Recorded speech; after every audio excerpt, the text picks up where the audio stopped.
Şeva înê sîvek bajarên mezin ên Tirkiyeyê qedexa derketina derve hat ragihandin, yek ji wan bajaran jî Amedê. Ji ber ku beriya qedexeyê gel nehatibû hişyarkirin, şeva înê li firinan nan jî nemabû. Niha jî ji ber ku çûn hatin qedexeye gelek kes nikarin ji malê xwe derkevin, hemî dikan û bazar jî girtîne. Pisîk jî li kolanan birçîmane. Ev rûniştvanên Sûriyê ji paca mala xwe xwarin dawêje ber pisîkan. Diger ku ji bo ciwan û zarokên ji 20 salê biçûktir qedexe beriya 2 dest pê kiriye, lê zarokên li nav Sûrê goh nadin vê qedexê.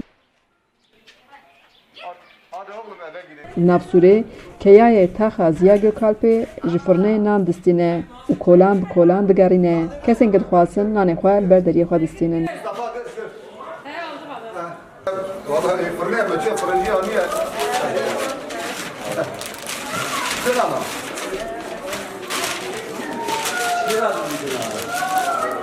Hadi ayıpsın. Polisen dedi sülüğü sabahına girmem. Az ke Ziya Gökalp'im mi?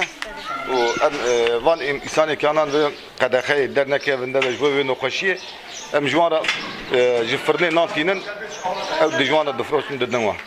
Yani ana farklı kararlar isteniyor. Na derve yasağı o be ekinan duhaze bir telefonu fırne beke fırın tinin de mala denin o mala zidigarinen ki ihtiyaca ki hebezi bu hava evdike. Ecet yek bek bu ana digari. Valla meyek bu ara digarin yani em güç sokağa güç bina mala tek em digarin de ekinan kimani ve heyse em gorana bir temin beke. Adam çekin usta.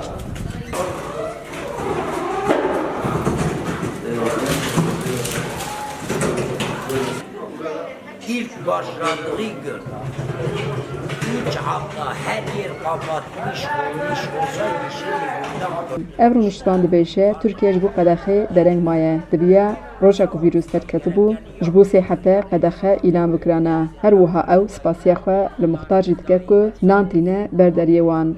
Nüfusa men niziki 4500 e. Proje çen andı proje? Valla do niziki 500 nani frotin.